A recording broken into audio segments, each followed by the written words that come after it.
तो good evening students, welcome to BSC IAS. सो आप जैसे जान रहे हैं कि हमारा बीएससी आईएएस का ओपीएससी का मॉक टेस्ट सीरीज स्टार्ट हो रखा है। तो हमने प्रॉमिस किया था कि जो पहला मॉक टेस्ट है उसका हम सारा क्वेश्चन ऑनलाइन डिस्कशन करेंगे। ठीक है।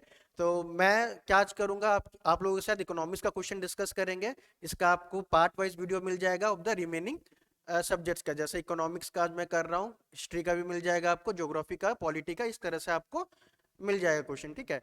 तो ये क्वेश्चन आप ध्यान से देखिए क्योंकि ये सब बहुत ही प्रोबेबल क्वेश्चंस है जो कि आ सकते हैं आपके जो अक्टूबर 15 को जो प्रीलिम शेड्यूल किया है ओपीएससी में। ठीक है। तो ज्यादा टाइम वेस्ट नहीं करते हैं। हाँ, अगर आपको पूरा कंप्लीट क्वेश्चन चाहिए इन पीडीएफ फॉर्मेट तो आपको डिस्क्रिप्शन बॉक्स में लिंक दे दिया जाएगा, शेयर कर दिया जाएगा, उससे आप जाके डाउनलोड कर सकते हैं। ठीक है। तो पहला क्वेश्चन हम इकोनॉमिक्स का देखते हैं। स्टार्ट हुआ है आप लोग का 26 से।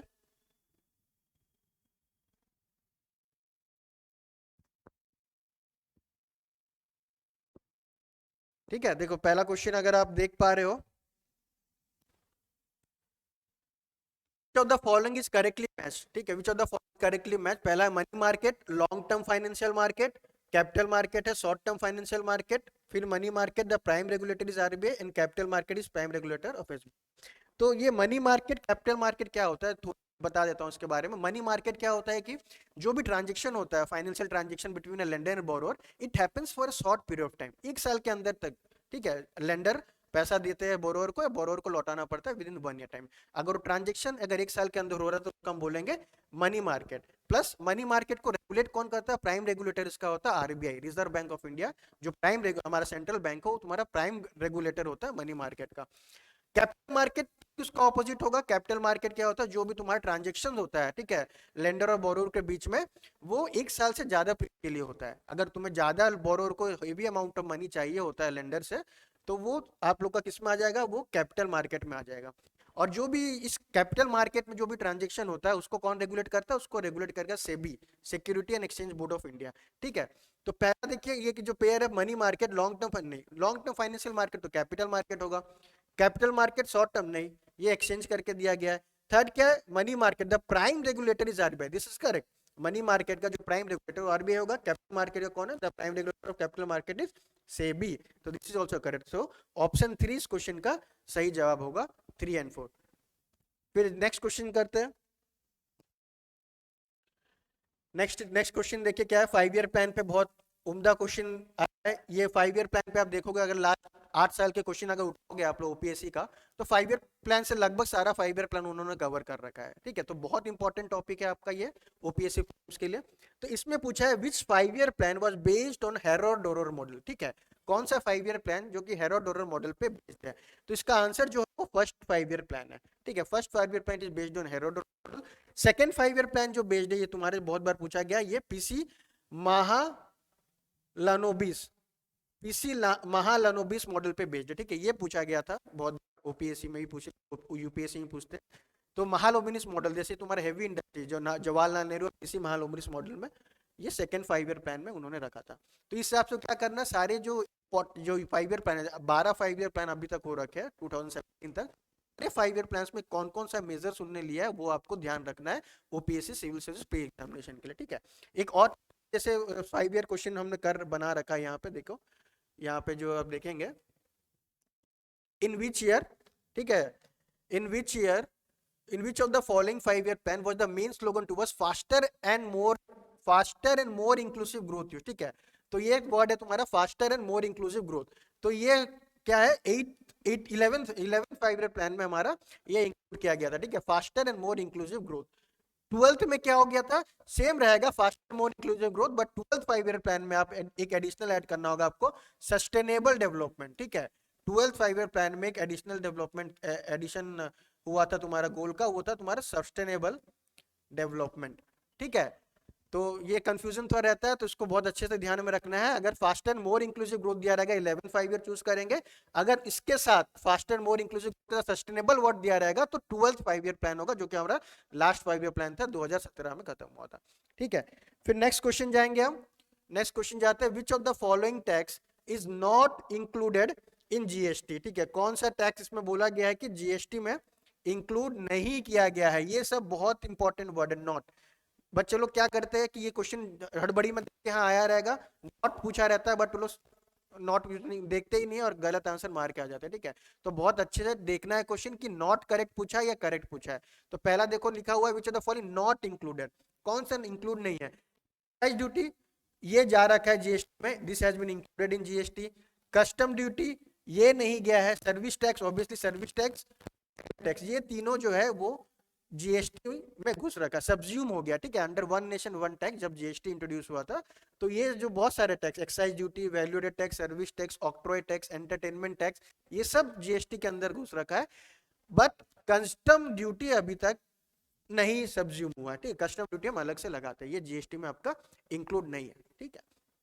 Coming to next question, the three pillars of sustainable development, ठीक है। The three pillars of sustainable development are, पहला देखो सोशल एनवायरमेंटल इक्वलिटी है, या सोशल एनवायरमेंटल इकोनॉमिक होगा, या कल्चरल एनवायरमेंट इक्वलिटी होगा, या कल्चर, ठीक है, एम्पावरमेंट इक्वलिटी। तो ये बहुत ही, ये क्या है, पॉलिटिकल इकोनॉमी का थोड़ा कॉम्बिनेशन है इस चीज में। तो इसका जो आंसर है वो आपका होगा सस्टेनेबल डेवलपमेंट के लिए सोशल, एनवायरमेंटल एंड इकोनॉमिकल, ठीक है। तो this will be the right answer for this, कि socially and environmentally plus economically जो मॉडल है हम ऐसा प्लानिंग करेंगे जिससे हम सस्टेनेबल ग्रोथ की ओर जा सकते हैं ना। फिर जाके नेक्स्ट क्वेश्चन देखते हैं हम, वो है डिजिटल करेंसी के ऊपर, ठीक है। With reference to the digital rupee consider following statement. So digital rupee अभी जैसे न्यूज में, तो ऑब्वियसली बहुत इंपॉर्टेंट हो जाएगा हमारे इस एग्जाम के लिए, जो प्रीलिम्स के लिए, ठीक है। तो क्या पूछा गया देखो question, which reference to the digital rupee consider the following statement. तो पहला स्टेटमेंट क्या है, it is the central bank digital currency of India. Obviously digital rupee किसने इंट्रोड्यूस करवाया, आरबीआई ने, रिजर्व बैंक ऑफ इंडिया ने इंट्रोड्यूस करवाया है डिजिटल रूपी, ठीक है। तो it is the central bank digital currency. पहले से क्रिप्टो करेंसीज थे, बिटकॉइन था, इथेरियम था, तो वो सब डिसेंट्रलाइज्ड फॉर्म ऑफ करेंसी था, उस पर आरबीआई का रेगुलेशन नहीं लग पाता था। तो अब जब आरबीआई देख रहा है कि इंडिया में अगर ये क्रिप्टो करेंसी, ये जो डिजिटल करेंसी अगर इतना चल रहा है ना, लोग यूज कर रहे हैं, तो क्यों ना हम ही एक करेंसी लाए जो कि मॉनिटर कर पाए। तो आरबीआई ने क्या इंट्रोड्यूस किया, ई रूपी, डिजिटल रूपी इंट्रोड्यूस किया, जो कि centralised form of electronic currency हो जा रही है, जिसको आरबीआई मॉनिटर कर सकता है। जैसे बिटकॉइन आरबीआई, जैसे बिटकॉइन हो गया, इथेरियम, वो आरबीआई के रडार के अंडर नहीं आता। तो आरबीआई को दिक्कत हो रहा था उस समय कि मॉनिटर नहीं कर पा रहे थे, ब्लैक मनी का हवाला जो ये सब जो बढ़े जा रहा था इंडिया में। तो इसको कंट्रोल करने के लिए, इसको लिमिट में रखने के लिए आरबीआई ने खुद अपना एक ऑफिशियल डिजिटल करेंसी लॉन्च किया, जिसका नाम दिया उन्होंने central bank digital currency. Second statement क्या होगा, it will be launched by national payment corporation of India, yes correct, NPCI. जितना भी पेमेंट होता है इंडिया में, पेमेंट सेटलमेंट सिस्टम है, हमारा एनपीसीआई ही देखता है। NPCI, national payment corporation of India, it is a not for profit organization which settles all the payment in India, ठीक है। जैसे यूपीआई भी है, भीम ऐप है, these are all powered by NPCI. Third क्या बता रहा है, the underlying technology that will be powering the digital rupee will be blockchain. Obviously जितना भी क्रिप्टो करेंसीज है, जितना भी डिजिटल करेंसीज है, these are power, these are जो टेक्नोलॉजी जिससे बन रहा है वो ब्लॉकचेन टेक्नोलॉजी है, ठीक है। तो these are very important statements under this central digital currency. So इसका आंसर क्या होगा, डी 1, 2 एंड 3, ठीक है। फिर आते हैं एक बहुत ही करंट टॉपिक में, which of the following countries are members of both G7 और G20, ठीक है। बहुत बढ़िया क्वेश्चन है, कौन कौन सा कंट्री में से G7 के भी मेंबर्स है, G20 के मेंबर्स है, ठीक है। बहुत इंपॉर्टेंट क्वेश्चन, क्योंकि G20 के इतने सारे समिट हो रखा है अभी, जस्ट G20 का जो सेशन है कंक्लूड किया है honourable prime minister Narendra Modi ने। तो ये इंपॉर्टेंट बन ही जाता है, ठीक है। तो G7 G20 में हम देखना है, तो G20 कंट्रीज भी याद रखना पड़ेगा आपको, G7 कंट्रीज भी याद रखना, पर इजी क्वेश्चन सॉल्व करने के लिए अगर आपको G7 कंट्रीज अच्छे से याद है, ठीक है। G7 कंट्रीज में क्या होता है, पहला कंट्री आपका होगा सोच लो इटली, ठीक है। दूसरा होगा जर्मनी,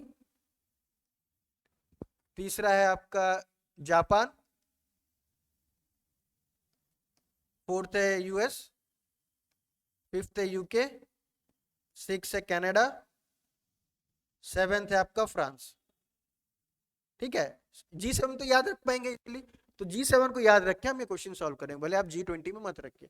तो देखिए यहाँ पे G7 में ऑस्ट्रेलिया नहीं है, तो ये गलत हो जाए। तो ये हमारा answer which of the country are members, ठीक है, ये हमारा नहीं होगा ऑस्ट्रेलिया, बाकी सब हमारा मेंबर्स जो दोनों में कॉमन है, G7 G20 में, ठीक है।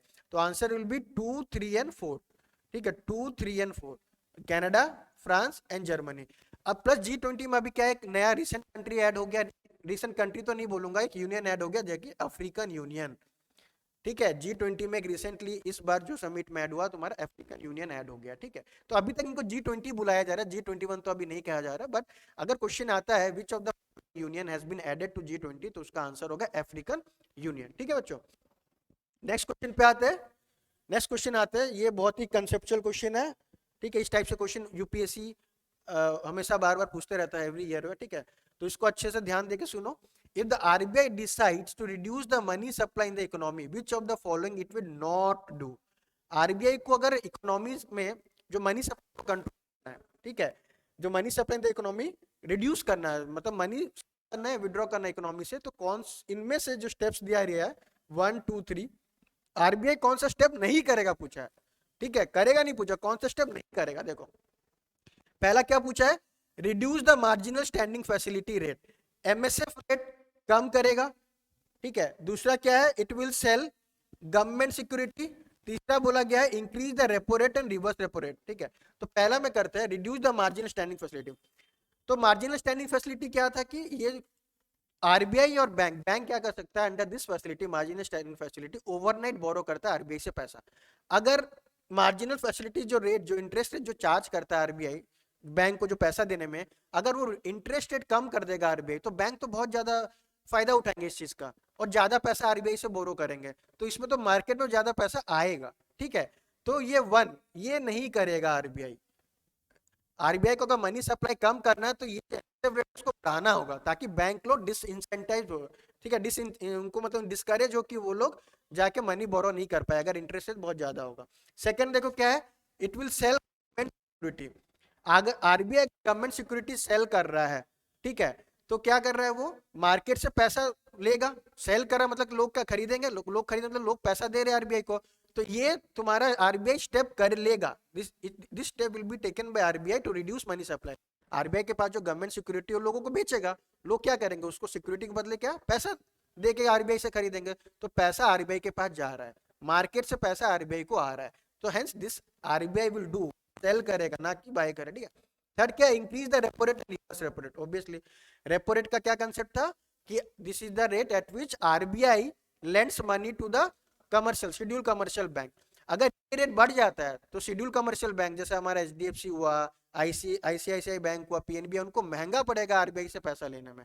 अगर महंगा पड़ा तो वो क्या होगा, आरबीआई से पैसा लेंगे नहीं, कम पैसा लेंगे और मार्केट में भी कम पैसा देंगे लोन के हिसाब से, है ना। तो अगर आरबीआई इंक्रीज कर रहा है repo rate reverse repo rate, तो ऑब्वियसली पैसा जो बोरो जो बैंक कर तो महंगा पड़ जाएगा, मार्केट में पैसा कम आएगा। So this 2 and 3, these are the steps should be taken by RBI to reduce money supply. One should not be taken.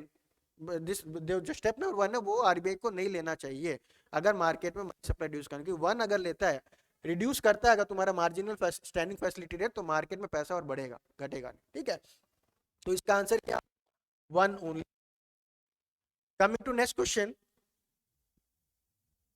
which of the following are the characteristic of economic facing liquidity trap. बहुत ही बढ़िया question है, यहाँ keyword क्या है, liquidity trap, ठीक है।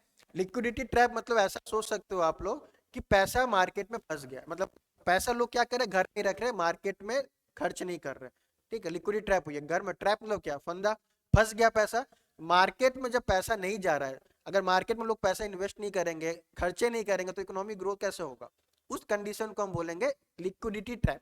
लोग क्या कर रहे हैं, घर में ही पैसा दबा के या छुपा के रख दे रहे हैं, ठीक है, मार्केट में जा नहीं रहे खर्च करने के लिए। अगर वही होगा ना, अगर लोग खर्चा ही नहीं करेंगे तो इकोनॉमी कैसे ग्रो होगा। तो देखो कौन सा कंडीशन, इनमें से 3 कंडीशन दिया गया जिसमें बोल रहा है कि लिक्विडिटी ट्रैप हो सकता है। तो पहला कंडीशन उन्होंने दिया क्या, हाई इंटरेस्ट रेट।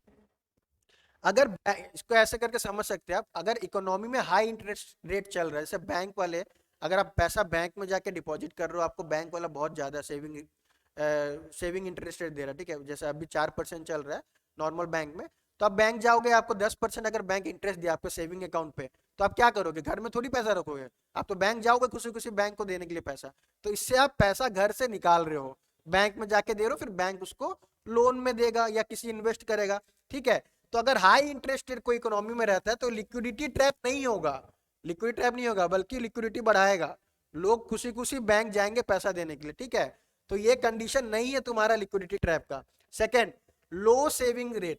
ऑब्वियसली लो से, अगर घर में लोग सेव करके नहीं रख रहे, ठीक है, घर में लोग पैसा सेव नहीं कर रहे। सपोज आपका सैलरी 50,000 रुपया है, आप 49,000 स्पेंड कर रहे हो, सेव 1,000 ही करो, बहुत कम सेव कर रहे हो। ठीक है, इस केस में भी क्या होगा, लिक्विडिटी ट्रैप नहीं होगा। ठीक है, क्योंकि आप खर्चा कर रहे हो, तो ये भी कंडीशन तुम्हारा लिक्विडिटी ट्रैप में नहीं जाएगा, आप पैसा अच्छे से खर्च कर रहे हो। ठीक है, थर्ड क्या है, लो कंज्यूमर स्पेंडिंग। लो कंज्यूमर स्पेंडिंग, ये क्या लिक्विडिटी ट्रैप की ओर जाएगा? ऑब्वियसली, अगर आप खर्च नहीं कर रहे हो, कंज्यूमर अगर जैसे मेरे पास पैसा है, मैं खर्च ही नहीं कर रहा हूँ मार्केट में, तो अपने पास ही रखा ना, तो only this low consumer spending, ये क्या अराइज करता है, ये अराइज करेगा हमारे condition that is known as liquidity trap. ठीक है, तो इसका आंसर क्या होगा, सी ओनली। समझ गए, बहुत इंपॉर्टेंट क्वेश्चन, इसको मार करके रखो, बहुत प्रोबेबल चांस है कि ये आने का इस ओपीएससी प्रीलिम्स में आ सकता है। ठीक है, तो फिर आते हैं हम अपने नेक्स्ट क्वेश्चन में। ठीक है, नेक्स्ट क्वेश्चन देखो बच्चों, क्या पूछा गया है, which of the following function can be perform by non banking financial corporation. ठीक है, एनबीएफसी बहुत इंपॉर्टेंट टर्म है, इसका कंपैरिजन पूछता है, एनबीएफसी बैंक और एनबीएफसी में डिफरेंस क्या है, ये बार बार पूछता है। ठीक है, तो पूछा गया एनबीएफसी का फंक्शन कौन सा इनमें से। तो पहला देखो, एनबीएफसी बोला है acquisition of shares bond security issued by government. Yes, NBFC deal करता है, गवर्नमेंट सिक्योरिटी खरीदता है, बाय करता है, सेल भी कर सकता है। ठीक है, बॉन्ड्स भी खरीद सकता है, तो this is the function of NBFC. Second दिया देखो, accepting demand deposit from the customer, this is wrong. NBFC they don't accept demand deposit, what they accept current deposit. ठीक है, डिमांड डिपॉजिट करता है वो लोग, एनबीएफसी लोग what they accept current deposit. ठीक है, करंट डिपॉजिट डिमांड डिपॉजिट पे मैंने बहुत ही डिटेल में वीडियो बनाया है। ठीक है, उसका भी लिंक डिस्क्रिप्शन बॉक्स में आपको मिल जाएगा, आप जाके देख सकते हैं। फिर थर्ड क्या है, issuance of cheque books to the customer, this is also wrong. NBFC ये काम नहीं करेगा, इशू नहीं करता है, बैंक नॉर्मल बैंक हुआ, वो चेक बुक, वो डिमांड डिपॉजिट, टाइम डिपॉजिट, ये सब एक्सेप्ट करते हैं। ठीक है, तो एनबीएफसी के हिसाब से वन, इसका फंक्शन वन है। ठीक है, तो इसका आंसर क्या होगा, A one only. Very important question. ठीक है, याद रखना, बैंक और एनबीएफसी में बहुत मेजर डिफरेंस है। पहला क्या है, एनबीएफसी लोग डिमांड डिपॉजिट एक्सेप्ट नहीं करते, लोग टाइम डिपॉजिट एक्सेप्ट खाली करते हैं। सेकंड डिफरेंस क्या है, एनबीएफसी वाले चेक नहीं इशू करते, जैसे नॉर्मल बैंक चेक इशू करता है, एनबीएफसी वाले लोग नहीं करेंगे। ठीक है, तो moving to next question, increasing the cash reserve ratio. देखो यहाँ पे cash reserve ratio, these are what, these are monetary tools. Increasing the cash reserve ratio by the Reserve Bank of India may lead to an increase which of the following. ठीक है, अगर cash reserve ratio बढ़ा रहे, ठीक है, अगर reserve ratio का मैं अगर शॉर्ट में बताऊं क्या होता था कैश रिजर्व रेशियो, सपोज ये तुम्हारा आरबीआई है। ठीक है, यहाँ पे मैं और एक बैंक ले,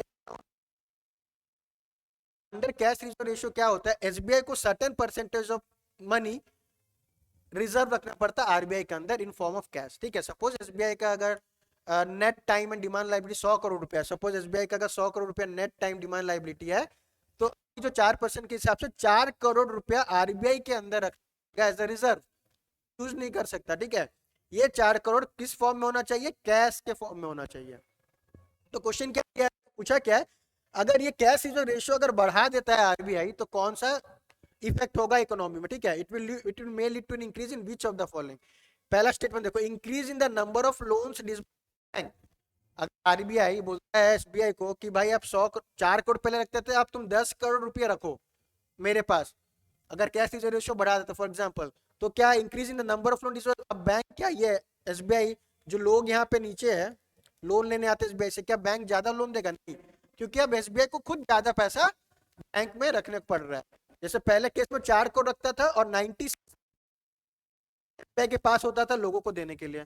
अब जब सीआरआर रेशियो बढ़ जाएगा, 10 करोड़ अगर रिजर्व रखना पड़ेगा आरबीआई को, आरबीआई के पास में, तो अब इसके पास कम पैसे रहेगा पब्लिक को देने के लिए।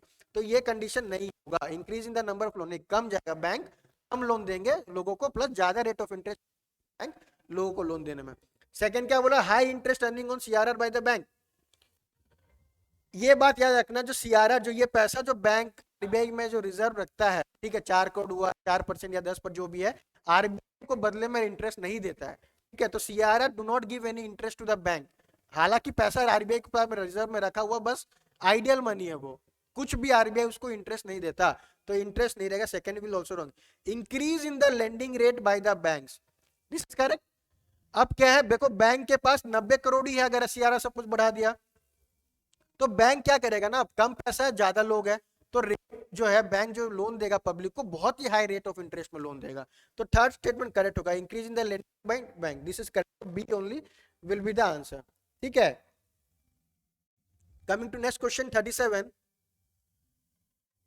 What is the maturity period of treasury bill? ठीक है, वेरी इंपॉर्टेंट. टी बिल बहुत बार पूछा है यूपीएससी ओपीएससी ने. ठीक है. तो टी बिल क्या था हमारा? Treasury bill. तो दीज आर इशूड. कुछ कुछ इसके कैरेक्टरिस्टिक्स पहले पढ़ लेते हैं, क्या इसका मैच्योर पीरियड क्या होता है. तो ये अभी तक 3 टाइप ऑफ टी बिल है, that is mature 91 days, 182 days and 364 days. ठीक है. टी बिल अभी फिलहाल 3 मैच्योरिटी पीरियड में आता है. और इसके अदर कैरेक्टरिस्टिक आप पढ़ेंगे तो इसका मोस्ट इंपॉर्टेंट कैरेक्टरिस्टिक है T bill, these are issued only by central government. ठीक है. सिर्फ मोदी जी, सेंट्रल गवर्नमेंट ही इस टी बिल को इशू कर सकते हैं, स्टेट गवर्नमेंट नहीं करेगा इसको. ये one of the most important feature. ये तुम्हारा आरबीआई जो इशू करता है, आरबीआई करता है on behalf of central government. ठीक है. सेंट्रल गवर्नमेंट के बिहाफ में कौन इशू करता है? आरबीआई इशू करता है टी बिल.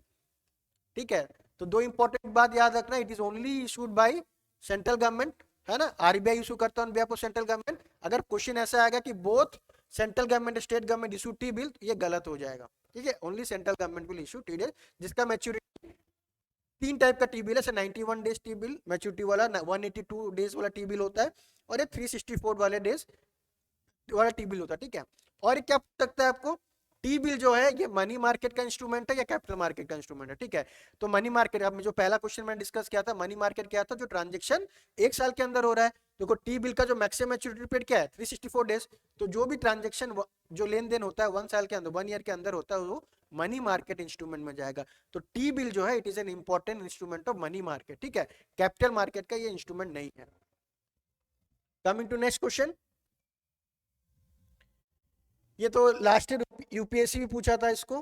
ठीक है. विद, ठीक है, ऑपरेशन से monetary tool use by RBI to control inflation. ठीक है. तो ओपन मार्केट ऑपरेशन में पहले मैं कंसेप्शन जा देता हूं, क्या है ओएमओ. इसमें क्या करता है ना, आरबीआई रहेगा और ये मार्केट रहेगा. ठीक है. It is the simultaneous purchase of government security from the market and selling of government security from the market. मतलब आरबीआई क्या करेगा, एक साथ it will simultaneous purchase government security from the market and as well as sell government security in the market.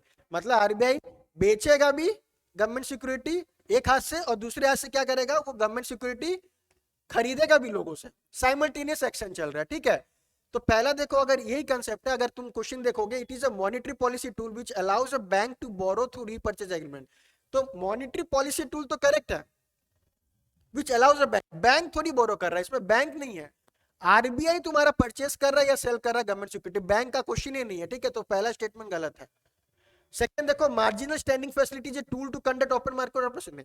Marginal standing facility में क्या समझाया था previous questions में, कि ये तुम्हारा फैसिलिटी आरबीआई देता है बैंक्स को ओवरनाइट बोरो करने के लिए.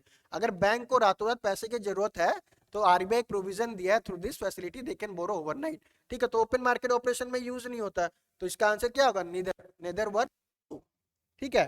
तो ये जो के लिए इकोनॉमिक्स का क्वेश्चन था जो मैंने डिस्कस कर दिया. तो ये जो भी कंसेप्ट है आपको बहुत ही अच्छे से आप वीडियो बार बार देख के क्लियर कर सकते हैं, है ना. इस पर डिटेल जो कंसेप्ट के वीडियोस भी मैं ले आऊंगा आपके लिए. बट एनी हाउ जो मॉक टेस्ट का जो हमारा टाइमिंग कम हमें डिस्कस करना चाहिए. ठीक है. तो वही मोटिव हमारा आज का था. तो नेक्स्ट आपको वीडियो मिल जाएगा पॉलिटी सेक्शन का, वो भी आप देख सकते हैं इसी लिंक से.